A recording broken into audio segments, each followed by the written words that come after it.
We now present a drama especially written for this program by Dory Sherry entitled Epilogue to Love. The girl is played by Maureen O'Sullivan. Curtain, please, Ted. So much has been written about love that sometimes we make the mistake of regarding it as a commonplace thing. Yet every day, love still inspires men and women to do noble and ignoble things, and they are reborn or destroyed. Now, Epilogue to Love. The scene is a hallway leading to a large room. Two men are walking to the room. When we get to a room, I'll leave you alone. It'll be easier for you to talk. All right, Joe. I don't know what to say to her. Oh, you'll find the words. You see, Jim, she's so terribly depressed that I've taken this chance to get you here. It might save her.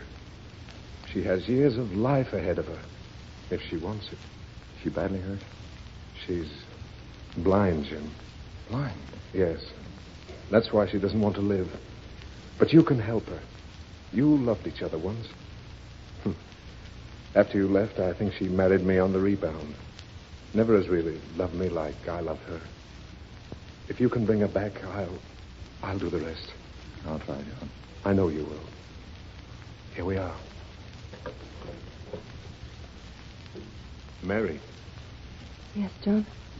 You have a visit? It's Jim Thomas. Jim. Hello, Mary. I'll wait outside, Jim. All right, fine. Jim. Say that again. Say, hello, Mary. Hello, Mary.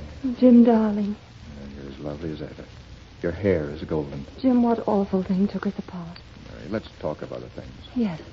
Other things, brighter things, perhaps, like...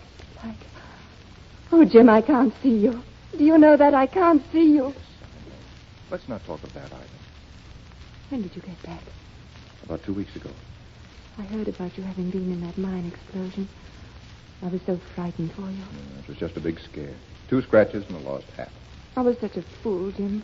I should have gone with you anywhere you said. Well, the part of the world I've been in is a man's world. Your life is here. Life with no eyes. Oh, Jim, you don't know how terrible it is to be blind. To miss all the things that you take for granted. The early sun. The gray dust. The light and shadows on a wall of books. The glistening of a window pane after a morning rain. The blue... Here, you mustn't. You need every bit of courage, every bit of sanity. But you don't know. There you are, darling, looking at me. Seeing the colors in the room. Perhaps the sun is streaming in. I can't see you or the sun. Nothing. It's a world of black. Mary, dear, listen. You'll find compensation. I believe that people do. All the nastiness, all the ugliness in life is away from you. You'll discover a part of your mind and soul that you never knew. You still can read, hear, smell, feel all the beauty in the world. You say that, Jim, because you don't know.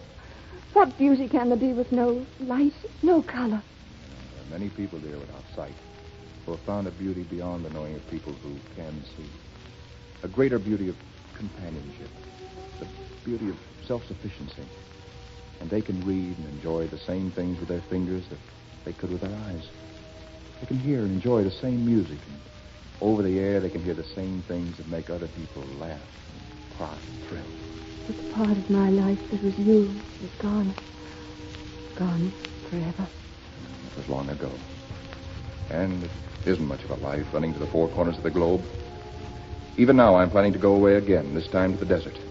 Some more interesting bones to pick and place in the history of man. What's going to become of John and me? He knows how I feel about you.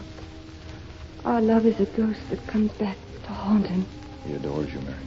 He'll give you everything he can. You've got to live for him. And for your son. Oh, did you see my boy? Sitting downstairs. Fine-looking kid. Your hair and coloring, but his daddy's physique. He's going to be a doctor, he says. This morning he told me he's going to study hard. And someday he's going to fix his mommy's eyes. You'll get a lot from him, Mary. That's a love most people would envy. Strange to think that someone could envy a blind person anything. I'm sure they do. I knew a man once who saw his son fall off a cliff to a crushing, horrible kind of death. He wanted to tear his eyes out. He'd have done anything to wipe that vision from his mind. You always were a practical soul, Jim. You could convince me of anything. Even now, for the first time in months, I'm beginning to feel alive again. I even smell the flowers in the room. What kind are they? Ugly-looking blossoms. You see, you're getting a beauty I can't enjoy. I can't enjoy the scent nearly as much as you do because I see what they really are. Oh, they're probably gorgeous red roses. They are not. Oh, Jim. Mary, I'll have to be getting along now. I'll come back soon. But promise me, no more nonsense about yourself. You're going to get on, get well. You've got to. Jim, darling, once I thought you'd taken everything from me. But today, coming here, you've given it all back. I'm so grateful. I'm going to remember you as you are right now. Your face full of new hope. The sun glistening on your hair. Please, Mary, keep that way. I promise. Goodbye, Mary. Goodbye, Jim. That's odd, isn't it, Jim? We opened a chapter today with you so simply saying, "Hello, Mary." And now it's closed with a simple, "Goodbye, Mary." I hope it's a new chapter for you. Goodbye, Mary.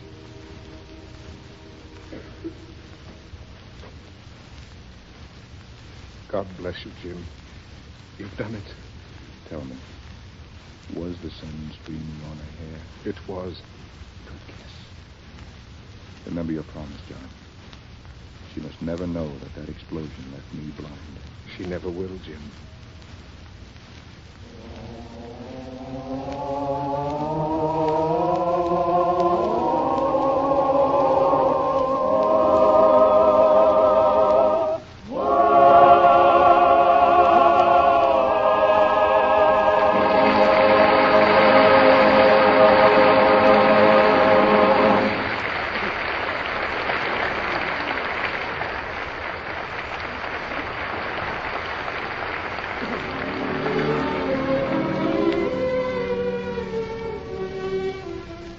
I've a very strange feeling I've never felt before. 'Tis a kind of a grind of depression. My heart's acting strangely, it feels rather sore. At least it gives me that impression. My pulse has beaten madly without any cause. Believe me, I'm telling you truly.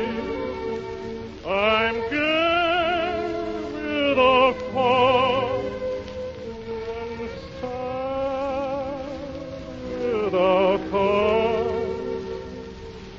My spirits are truly unruly.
Friends, that was Allan Jones who just sang Victor Herbert's Falling in Love with Someone.